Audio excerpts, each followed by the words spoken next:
Hello'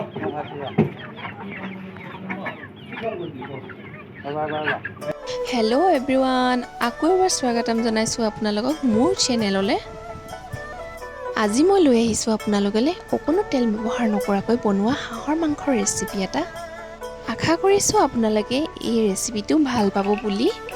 তেন্তে অকণো পলম নকৰাকৈ মইনো তেল নিদিয়াকৈ হাঁহৰ মাংস কেনেদৰে বনালোঁ আহকচোন চাওঁ। ৰেচিপিটোৰ কাৰণে মই লৈছোঁ এটা ডাঙৰ চাইজৰ বিলাহী, অকণমান পিঁয়াজ, নহৰু, আদা আৰু এটা জলকীয়া।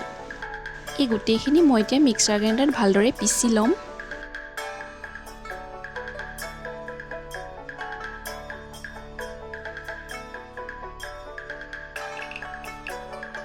পিচি লোৱা মিক্সাৰখিনি মই এতিয়া হাঁহৰ মাংসখিনিত এনেদৰে দি দিছোঁ।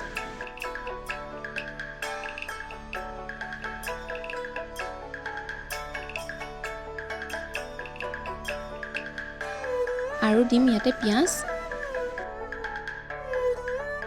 আৰু এইখিনি এতিয়া ভালদৰে মিহলি কৰি ল'ম।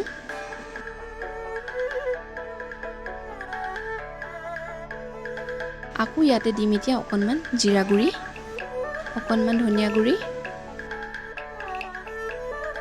হালধি, এইখিনি আকৌ এতিয়া ধুনীয়াকৈ মিহলি কৰি দিম।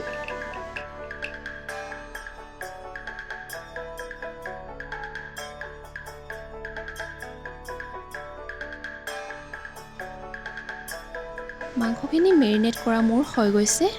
এতিয়া মই এইখিনি আধা ঘণ্টামানৰ কাৰণে এনেদৰে ৰাখি দিম। আপোনালোকে ফ্ৰিজতো থ'ব পাৰে বা এনেও ঢাকি ৰাখিব পাৰে। হাঁহৰ মাংস বুলি ক'লে কোমোৰানো মই নিদিয়াকৈ কেনেদৰে থাকিব পাৰোঁ, নহয়নে বাৰু? সেইকাৰণে মই এনেদৰে কোমোৰাখিনি কাটি লৈছোঁ।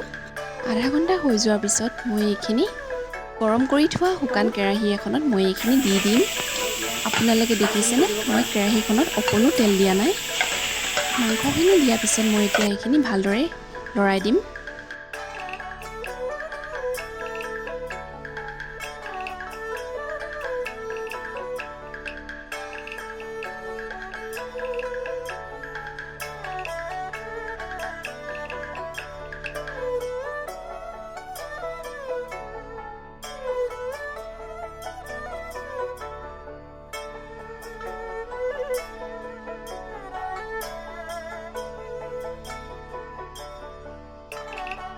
মাংসখিনি ভালদৰে লৰাই দিয়াৰ পিছত এতিয়া মই ঢাকনি এখনেৰে ঢাকি ৰাখি দিম। অকণমান সময় হোৱাৰ পিছত মই এইখিনি ঢাকনিখন উঠাই চাম। এয়া দেখিছেনে আপোনালোকে, ইমান ধুনীয়াকৈ মাংসখিনিৰ পৰা তেল বিৰিঙি আহিছে।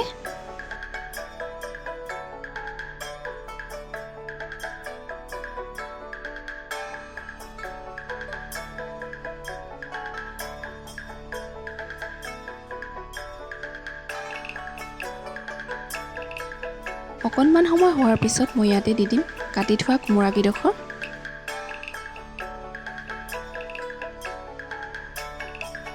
আৰু এইখিনি এতিয়া ধুনীয়াকৈ লৰাই থাকিম।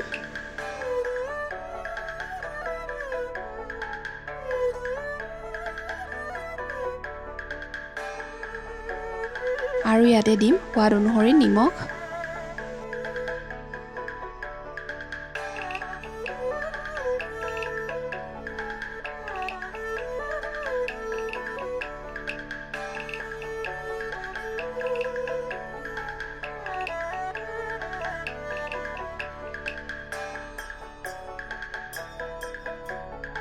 আৰু দিম দুখিলা তেজপাত।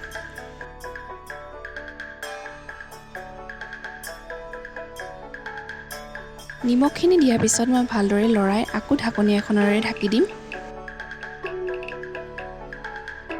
আৰু অকণমান সময় হৈ যোৱাৰ পিছত মই ইয়াতে দি দিম অকণমান পানী।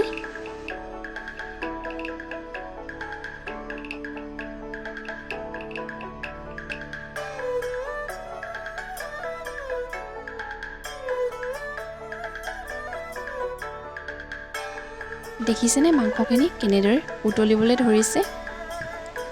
এইখিনি ভালদৰে সিজিবলৈ কাৰণে মই আকৌ ঢাকনিখন লগাই দিম। অকণমান সময় হৈ যোৱাৰ পিছত এয়া চাওক ধুনীয়াকৈ পানীখিনি শুকাই গৈছে আৰু মাংস আৰু কোমোৰা ধুনীয়াকৈ সিজি গৈছে। মাংসখিনি সিজি যোৱাত মই বাতি এটাত ধুনীয়াকৈ উলিয়াই ল'ম। এয়া আপোনালোকে দেখিছেনে অকণো তেল ব্যৱহাৰ নকৰাকৈ কোমোৰাৰ সৈতে হাঁহৰ মাংস ৰেডি হৈ গ'ল। আপোনালোকেও ঘৰত এনেদৰে বনাই চাব পাৰে। বহুত টেষ্টি হৈছিল খাবলৈ মাংসখিনি। ঘৰত যদি আলহী আহে তেন্তে এনেদৰে বনাই দিব পাৰে আপোনালোকে নেভাবিব যে তেল নিদিয়াকৈ বনোৱা হাঁহৰ মাংস খাই ভাল লাগিব জানো বুলি। এবাৰ বনাই খাই চাব, তেতিয়া গম পাব এই হাঁহ আৰু কোমোৰাৰ জুতি। ইমান বেছি সোৱাদ লগা এই হাঁহ আৰু কোমোৰাৰ জুতি। তেন্তে ফ্ৰেণ্ডছ, কেনেকুৱা পালে মোৰ আজিৰ ৰেচিপিটো কমেণ্ট কৰি জনাব কিন্তু দেই।